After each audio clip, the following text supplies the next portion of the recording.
લક્ષ્ય ન્યૂઝ, એક નજર, એક લક્ષ્ય. ધારીના નર્મદેશ્વર મંદિર ખાતે વિરાટ વિશ્વ હિન્દુ મહાસંમેલનનું આયોજન. સનાતન વિશ્વ હિન્દુ સંમેલન સમિતિ દ્વારા ધારી નર્મદેશ્વર મંદિર ખાતે વિરાટ વિશ્વ હિન્દુ સંમેલન યોજાયું હતું. ધારી સનાતન વિશ્વ હિન્દુ સમિતિ દ્વારા વિરાટ વિશ્વ હિન્દુ સભાનું મહાઆયોજન ધારી ખાતે કરવામાં આવ્યું હતું. તેમાં અનેક સાધુ સંતો, રાજકીય આગેવાનો, ધારીના વેપારી સહિતના અનેક લોકોને વિશ્વ હિન્દુ સંમેલનમાં હાજર રહ્યા હતા.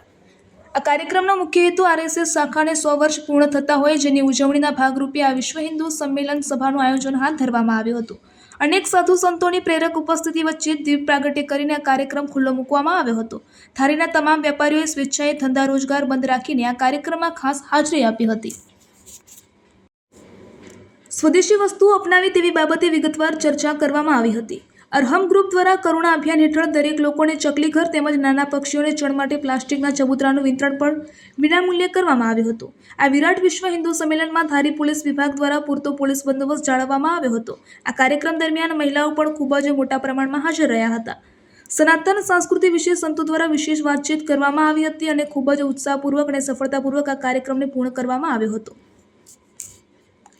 પરમ ગુરુદેવ શ્રી નમ્રમુનિ મહારાજ સાહેબના પ્રેરિતથી અને કરુણા ફાઉન્ડેશનના સહયોગથી અરહમ યુવા સહાય ગ્રુપ ધારી દ્વારા આજ રોજ તારીખ 21/3/2026ના રોજ હિન્દુ સંમેલનની અંદર જે વિખરિયાપરા નર્મદેશ્વર મહાદેવના મંદિર ખાતે વિના મૂલ્યે ચકલી બચાવ નિમિત્તે દરેક સભ્યોને વિના મૂલ્યે ચકલી ઘર નિઃશુલ્ક આપવામાં આવે છે. અરહમ યુવા સહાય ગ્રુપ ધારી દ્વારા બહોળી સંખ્યામાં લોકોએ લાભ લીધો છે અને ચકલી ઘર અથવા બર્ડ ફીડર અને માટીના કુંડા તે બી અમારા અરહમ યુવા સહાય ગ્રુપ ધારી દ્વારા વિના મૂલ્યે ધારી ગામ સમસ્ત